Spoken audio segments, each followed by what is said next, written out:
Pessoal, início de pneumonia, né? O que é isso? Existe mesmo, né? Quais são os aspectos mais relevantes, né? Tem muitas vezes que termos que vocês usam no dia a dia, e às vezes até no consultório vocês falam e a gente médico acaba não fica corrigindo, né? Nosso objetivo na medicina é ouvir sinal e sintoma, dúvida do paciente e traduzir isso se precisa de exame, dar diagnóstico, né? E início de pneumonia é um dos termos mais que vocês falam bastante, né?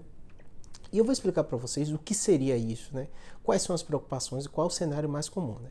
Em primeiro lugar, você tem que entender que a pneumonia é um problema de saúde pública grave, né? Pra vocês terem ideia, segundo a OMS, 2 milhões de pessoas morrem todos os anos por pneumonia, né? Claro que ela tem uma relação muito grande com gripe, com Covid, com outras doenças, eu vou explicar para vocês o cenário, né? A pneumonia é uma doença, quando vocês falam isso, né? Broncopneumonia, pneumonia é doença bacteriana, na grande maioria das vezes, onde você é costumeiramente, nos extremos da idade, né, na criança e no idoso, é bem mais comum e bem mais letal nesses extremos da idade.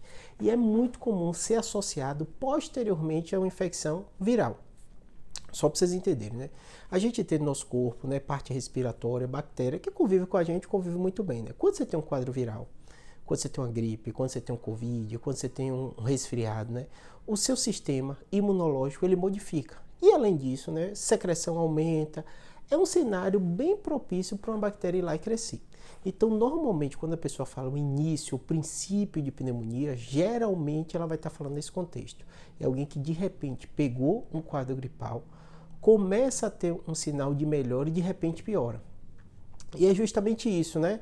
O termo, apesar de não ser técnico, não ser médico, faz sentido isso, nesse sentido de que a pessoa começa a ter inicialmente alguma bactéria crescendo. E é importante você identificar esses sinais, independente do termo estar certo ou não, que se você vê no quadro gripal, começa a melhorar, de repente tem uma piora, volta a ter febre, a secreção muda, procure logo ajuda, em especial nos extremos da idade, criança e idoso. Esses extremos são as grandes maioria das mortes, né? Vira e mexe você vai ver um famoso, fulano morreu porque teve uma pneumonia, fulano está internado porque teve uma pneumonia, fulano foi entubado. Se você soubesse a história em detalhe, provavelmente vai ser nesse contexto. É alguém que de repente tem uma doença viral ou alguma outra que baixa a imunidade, de repente pega uma bactéria e muitos dos que morrem demoram de procurar ajuda. Porque ele acha assim, não, é só uma gripe, não, é só um resfriado. Por isso que esse termo, apesar de estar equivocado, né, ele lembra isso. No princípio, no início, começa a ter sintoma respiratório, febre, aumento de secreção, uma piora, prostrado, extremos da idade, é urgente procurar ajuda.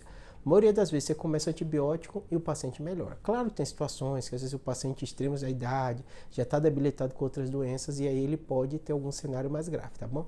Mas é importante, apesar do termo a gente não usar muito, o princípio de pneumonia, início da pneumonia, são esses sinais e sintomas, procure logo ajuda que o médico vai dizer para você. É ou não bacteriana, muitas vezes ele vai fazer raio-x, vai fazer tomografia de tórax, vai colher hemocultura, vai colher hemograma para ver como é que tá, PCR, é um monte de fator que a gente soma junto com a queixa para fechar o diagnóstico. E aí quando tem mesmo a pneumonia, é antibiótico, não tem jeito, só ele para melhorar. E aí o médico vai analisar, é via oral ou é venoso. Espero que tenha ajudado.